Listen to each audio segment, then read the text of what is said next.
Let me start with one of the many gender assumptions held by both female and male dance educators, an assumption that also is part of this symposium, and that is dance needs more male students. As I wrote in my recent book, Dance and Gender, this hegemonic assumption, broadly accepted and rarely questioned, has fueled popular and scholarly discourses since the academic dance boom of the 1970s. Based largely on heterocentrism and influenced heavily by the professional dance world, the obsession for attracting and retaining male students, often at the expense of highly skilled females, may ultimately contribute to significant gender inequities. Even if we believe more male students would benefit our dance programs, we must at some point ask ourselves, how many males is enough? And what and who are we willing to sacrifice to achieve this goal? You may be thinking to yourself, wait, what? What did he just say? Wait, what is actually a very effective way of asking for clarification, which is crucial to understanding. It's a question you should ask before drawing a conclusion and before making a decision. It's another way of saying that it's important that you understand an idea before you advocate for it or against it. I start with it here to make sure everyone's listening and to emphasize that we need to begin asking new questions about gender equity in dance education. As a dance sociologist, I study people, places, and their relationships to one another in dance education and training. When I began researching dance in 1988, little was known about how dancers experienced their education, their training, and how they made sense of it. This puzzled me. Why wouldn't this knowledge be important for a field so heavily reliant on human beings, bodies, and their expressions? Therefore, my earliest research explored dancers in the rehearsal process, looking at the meaning student dancers made of dancing with other dancers, their relationships with choreographers, and then later how they learn choreography and also contribute to the choreographic process. What I found was that learning choreography was far more than simply learning steps, movement, and remembering their organization. No, dancers were more than finely tuned machines. They brought with them not only their bodies, but equally agile and flexible minds. Their relationships to one another were just as important to them as the process of learning the dance.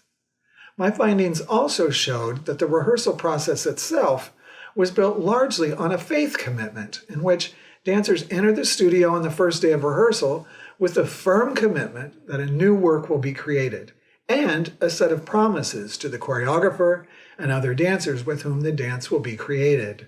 This research made me want to learn more about how students pursuing professional careers understand their experiences as dancers and how they make meaning of their lives.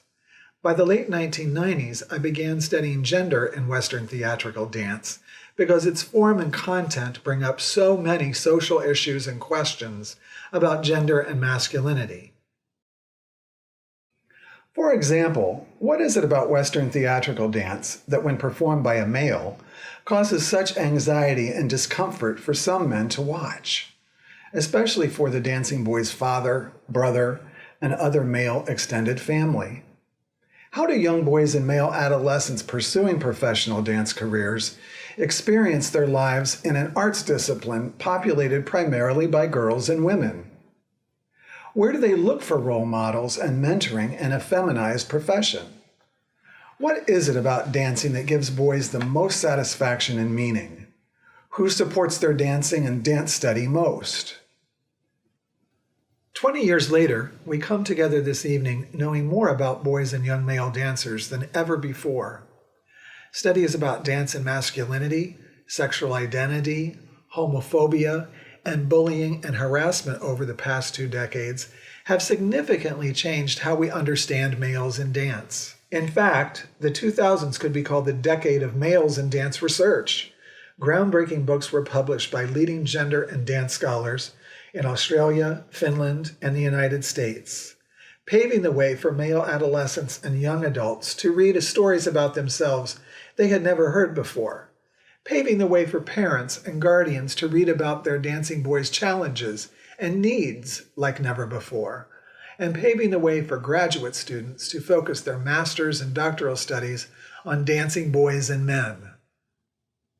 And new research became far more commonplace as journal articles and book chapters. For example, Jennifer Fisher and Anthony Shea's edited volume, When Men Dance, Masculinities Across Borders, gave us a richly diverse anthology that challenged homogeneous notions of boys and men who dance. Taken together, this research clearly shows us that there is no one fixed, uniform male dancer or male student of dance. And this, my colleagues, is the first takeaway for us tonight. Case in point, a good deal of research findings on young males in Western concert dance training differ significantly from young males who participate in dance in general education and physical education, as well as in elective dance courses. Zihao Li reported in his 2016 doctoral study of high school boys that the most prevalent reason for boys taking dance was to, quote, avoid gym class. In contrast, the majority of males aged 12 to 24 in my 2009 study of pre-professional and university programs found that males' primary reason for dancing was they liked to perform. At the other end of the spectrum, some dance forms are highly masculinized. For example, street dance attracts far more males than females. And of course, in non-Western dance, males perform in numerous traditional dance forms, many reserved solely for boys and men. So, when we speak about what we know about boys in dance, we have to carefully undo any assumptions that we have that there is one uniform male dance student. Boys who dance for different reasons and purposes. What's more, boys and males dance diverse dance forms and genres, from hip-hop to hula, ballet to tap, clogging to cha-cha. Male social status, privilege, and marginalization vary widely across the globe. For example, another dominant assumption that many in our discipline have held for a long time is that if we just make dance more like sports, more boys will be open to taking dance, or some version of that dance is like sports recruitment strategy. Although this approach may work for some boys in general education or elective courses, like some of the 12 boys in Zihao Li's study, unfortunately, attempts like these to masculinize dance don't work for the overwhelming majority of boys studying Western theatrical dance, like ballet, jazz, and modern. Many of these adolescent boys become frustrated with these efforts, believing that, quote, dance isn't anything like sports, and everybody knows it, end quote. In fact, when asked to complete the sentence, I think more boys would study dance if, only 8% of participants in my survey of male adolescents and young adult males selected the statement, if teachers made dance more like sports. The top two selected completions were, if boys weren't teased and harassed so much about dancing, 85%, and if parents were more supportive and encouraging, 72%.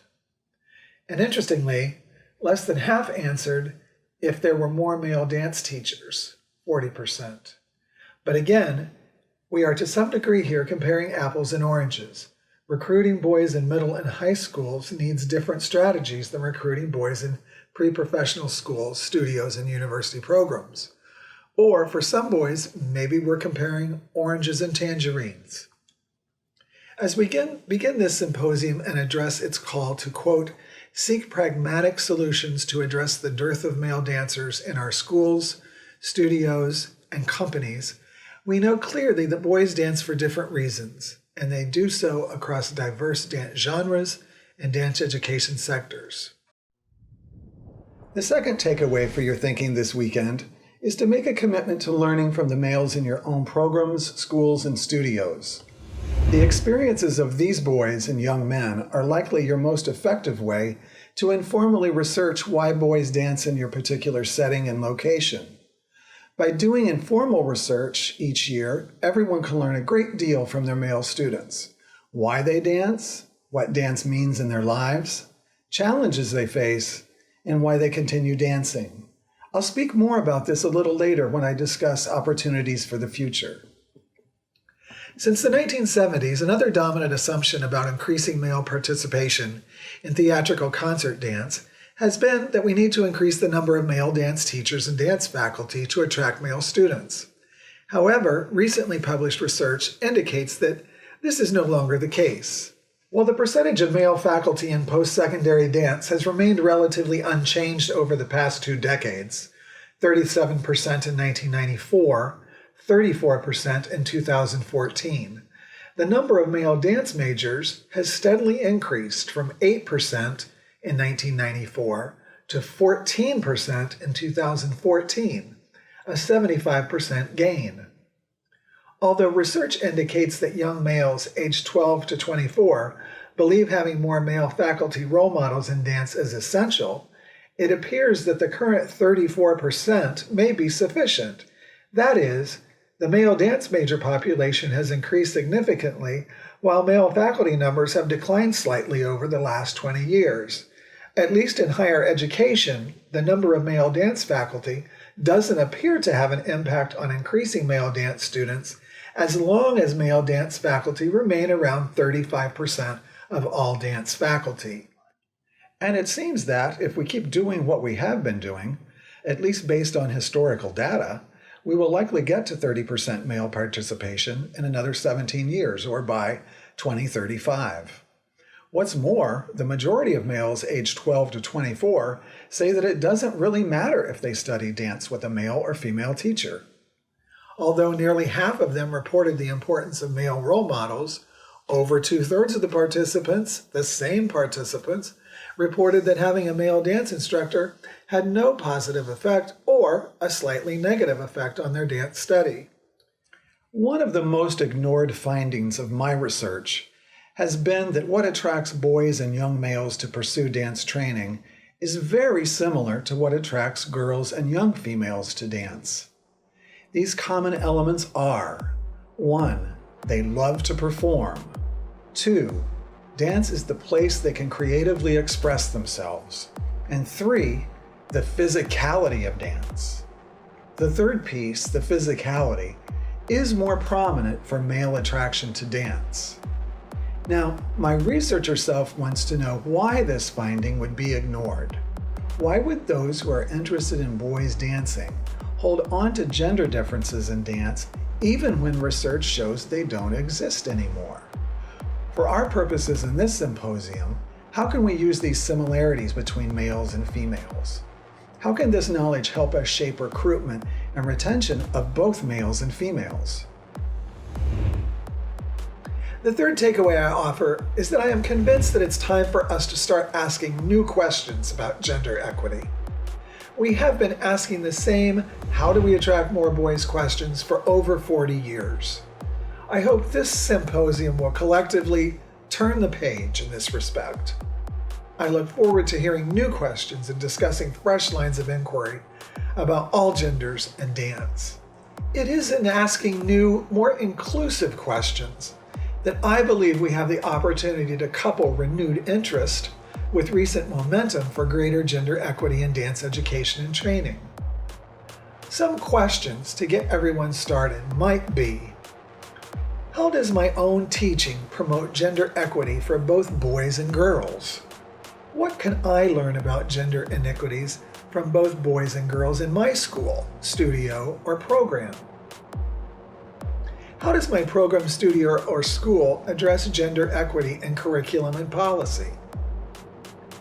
How do millennial moms, dads, and guardians encourage or discourage their child's dancing? What can parents, guardians, and caregivers do to support gender equity initiatives?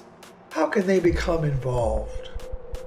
Knowing that adolescent boys and young males report the most significant person supporting their dancing is their favorite dance teacher, followed by their dance school director, and then their mother. How can you take this information, develop it, or supplement it in your role? I also encourage everyone to spend some time during this symposium weekend on creating a culture of gender equity. For example, how is a culture of gender equity cultivated and nurtured in my classroom, school, or program? Who are important stakeholders in a gender equitable culture? How does my own informal research contribute to building a culture of gender equity? With whom might I partner within my school program and community?